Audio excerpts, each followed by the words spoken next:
రీసెంట్‌గా మొన్ననే 'రామ్ గోపాల్ వర్మ, అక్కినేని నాగార్జున, అమలాకి' సంబంధించిన 'శివ' మూవీని రిలీజ్ చేయడం జరిగింది. సో, ప్రస్తుతానికైతే మాత్రము రిలీజ్ మూవీలనేవి ఇప్పుడు ఆ హవా నడుస్తూ ఉంది. పాత సినిమాలన్నింటినీ గూడా హిట్ మూవీస్ అన్నింటినీ గూడా మళ్ళా 4కేస్‌లోని రిలీజ్ చేయడానికైతే డైరెక్టర్స్ అందరూ గూడా ట్రై చేస్తున్నారు. అలాగే రిలీజ్ చేస్తూ ఉన్నారు. మరి అప్పుడు వచ్చిన ఊపు ఇప్పుడు రాకపోయినప్పటికీ గూడాను కాస్త మళ్ళా ఇప్పుడు తరం ఆ సినిమాలు చూడలేదు గాబట్టి వాళ్ళందరికీ గూడా కొత్తదనం కనిపిస్తుంది.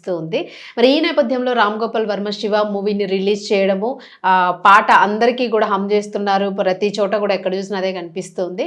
మరి మరొక బాలీవుడ్ బ్లాక్ బస్టర్ మూవీనైతే 'రామ్ గోపాల్ వర్మ' రిలీజ్ చేస్తున్నారు.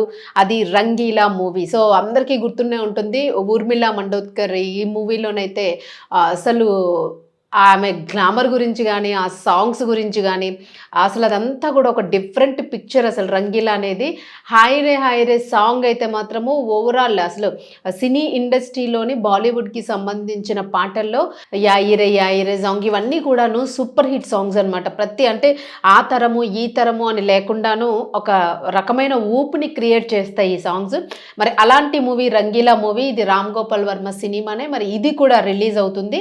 మరి ఈ సినిమా సందర్భంగా ఇచ్చిన ఇంటర్వ్యూలోని 'రామ్ గోపాల్ వర్మ' చేసిన కొన్ని వ్యాఖ్యలైతే ఇప్పుడు వైరల్ అవుతూ ఉన్నాయి. మరి సినిమా చేసిన టైంలోని మ్యూజిక్ డైరెక్టర్ ఏఆర్ రెహమాన్‌ని ఆహ్, అసలు ఏఆర్ రెహమాన్ ఒక చెల్లుమనిపిద్దాం అనుకున్నాను. అసలు గట్టిగా కొట్టాలనిపించింది నాకు. అంత కోపం, కసి వచ్చినియి నాకు అని జెప్పేసి ఒక విషయమైతే చెప్పడం జరిగింది. అప్పుడు షూటింగ్‌లోన ఉండేటప్పుడు. అయితే అసలేం జరిగింది? ఎందుకు రెహమాన్‌ని కొట్టాలన్నంత కోపం అసలు 'రామ్ గోపాల్ వర్మకి' ఎందుకొచ్చింది? అది కూడా ఓపెన్‌గా ఎలా చెప్పగలిగారు దీన్ని అని జెప్పేసి మనం ఒకసారి చూసుకుంటే ఆయన ఇచ్చిన క్లారిటీ ఏంటి అనంటే, ఈ 'రంగీలా' మూవీకి సంబంధించి సాంగ్ ఏదైతే ఉంటుందో ఈ 'హైరామా' సాంగ్ గురించి ఈ కంపోజిషన్‌కి సంబంధించి ఆ షూట్ బీచ్ పక్కన ఉంటుంది ఇదంతా గూడాను. ఒక నైట్ సెట్ వేసేసేసి ఒక ఫైర్ ఉంటుంది. ఫైర్ చుట్టూ గూడా ఈ సాంగ్ చాలా సెక్సీగా ఉంటుంది సాంగ్ గూడాను.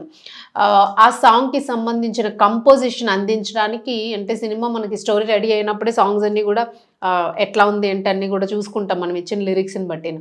దానికి ఏఆర్ రెహమాన్‌ని ఫస్ట్ అడిగితే రేపు ఇస్తాను. మళ్ళా తర్వాత రోజు అడిగితే మళ్ళా ఎల్లుండి ఇస్తాను. ఆ తర్వాత రోజు అడిగితే 2 రోజులు పోయాక ఇస్తాను. ఇలాగ ఒక వారం రోజుల పాటు ల్యాగ్ చేసేసాడు. చాలా విసుగు తెప్పించేసాడసలు. మళ్ళా వారం తరువాత కూడా నేను అడిగినప్పుడు నేను చెన్నై ఎళ్తున్నాను. చెన్నై నుంచి పంపిస్తాను అని జెప్పేసన్నాడు. అసలు అంటే అంత ల్యాగ్ నేనెక్కడ చూడలేదు. నాకదొక లేజీనెస్ లాగా, రెక్లెస్‌నెస్ లాగా అట్లా అనిపించి చాలా ఫీల్ అయిపోయాను నేను. ఎందుకంటే ఆ సాంగ్ ఎప్పుడొస్తుంది, నేను ఊర్మిళని ఎలా చూపించాలి, సాంగ్ ఎలాగా కంపోజ్ అవుతది అని నా ఎక్స్‌పెక్టేషన్స్ నాకున్నాయి. మరి అలాంటి టైంలో నా రెహమాన్ హ్యాండ్ ఇస్తాడా? లేకపోతే ఏంటి అసలు సాంగ్ ఎలా కంపోజ్ చేస్తాడు అనేదైతే ఒక సస్పెన్స్ ఉండేది నాకు. దానివలన బాగా చిరాకొచ్చేసింది. ఇంక అలాంటి టైంలో మాత్రము లాగ్ ఒకటి ఇద్దామా అన్నంత కోపం వచ్చింది నాకసలు అని జెప్పేసి చెప్పడం జరిగింది. మరి లాగ్ ఒకటి ఇచ్చాడా అంటే లేదు. ఆ సాంగ్ కంపోజ్ చేసి ఇచ్చిన తరువాత సాంగ్ రిలీజ్ అయినప్పుడు, ఆ సాంగ్‌ని చూస్తున్నప్పుడు వచ్చిన ఫీల్ ఏదైతే ఉందో, ఆ రోజు మాత్రం అనిపించిందంట ఇలాంటి వాటి కోసం అంటే అంత వాల్యుబుల్ అంత క్రేజ్ ఉన్న అలాంటి లిరిక్స్ ఇవ్వాలనంటే మాత్రము ఎంత టైం అయినా స్పెండ్ చేయొచ్చు. ఇందులో రెహమాన్ తప్పేమీ లేదసలు. ఆయన ఎంత టైం తీసుకున్నా సరే ఇలాంటి లిరిక్స్ ఇచ్చినందుకు మాత్రం నేను ఫుల్లీ అసలు సాటిస్ఫాక్షన్‌ని నా హద్దులు లేవసలు నా సాటిస్ఫాక్షన్‌కి. సో, అంత బాగా వచ్చింది ఆ సాంగు. అప్పుడు అనిపించింది నేను చాలా తప్పుగా ఆలోచించాను అని జెప్పేసి చెప్పడం జరిగింది. అయితే దీనికి సంబంధించి అప్పట్లో సినీ ఇండస్ట్రీలోనంతే కొన్ని గాసిప్స్ వచ్చినాయి. ఇలా వాళ్ళిద్దరికీ గూడా సరిగ్గా కుదరడం లేదు అది అని జెప్పేసి. మరి అప్పుడు ఆ ఫైర్‌లోనే మరేమైనా 1, 2 డైలాగులు వేసి ఉండుండొచ్చు. రెహమాన్‌కి ఆయనకి మధ్య ఏమైనా మనస్పర్ధలు వచ్చాయి అది అని జెప్పేసి టాక్ అయితే నడిచింది బాలీవుడ్‌లో. మరి ఇక్కడైతే మాత్రము ఆ సాంగ్‌కి సంబంధించిన హైప్ అందరికీ తెలుసు. ప్రతి ఒక్కరికి గూడా 'యాయి రే యాయి రే' సాంగ్ ఒకటి, తర్వాత ఆహ్, అయ్య 'హైరామా' సాంగ్ ఒకటి అద్భుతమైన సాంగ్స్ ఇవి మాత్రము.